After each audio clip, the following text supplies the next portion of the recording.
ছোৱালী হোৱা মানে ঘৰৰ সকলো দায়িত্ব তাইৰ ওপৰতে। প্ৰথমতে মা দেউতাক চাব লাগে, নিজৰ ঘৰখনৰ সকলো দায়িত্ব ল'ব লাগে। তাৰ পাছতো এখন ঘৰলৈ বিয়া হৈ যোৱাৰ পাছতো সেইখন ঘৰৰ দায়িত্ব আকৌ ল'বলগীয়া হয়। মই এইটো নকওঁ যে ল'ৰা মানুহৰ একো দায়িত্ব নাই, কিন্তু ঘৰ এখন চলোৱাটো বহুতেই টান। নিজৰ কাৰণে যে একেবাৰে সময়ে নথকা হৈ যায়।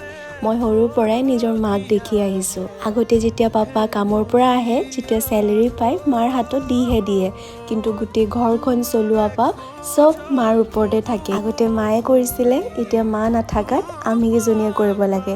গোটেই ঘৰ চলোৱা পৰা লৈ, ঘৰৰ বস্তু আনা পৰা লৈ সকলো আমাৰ ওপৰতে। লাহে লাহে মাৰ কষ্টখিনি বুজি পোৱা হৈছোঁ। মোৰ যে ৰাতিপুৱাই চিন্তা হয় যে কামখিনি কেনেকে কৰিম, ৰাতিপুৱা শুই উঠি কি বনাম, কি খাম। মাহঁত সঁচাকে ছুপাৰ ৱুমেন থাকে, এইটো সত্য কথা। আজিলৈ ইমানেই আছিলে, আৰু মই বহুত দিন নাম লোৱা নাই। কাৰ নাম ল'ব লাগিব কমেণ্ট এটা কৰি যাবা। বাই।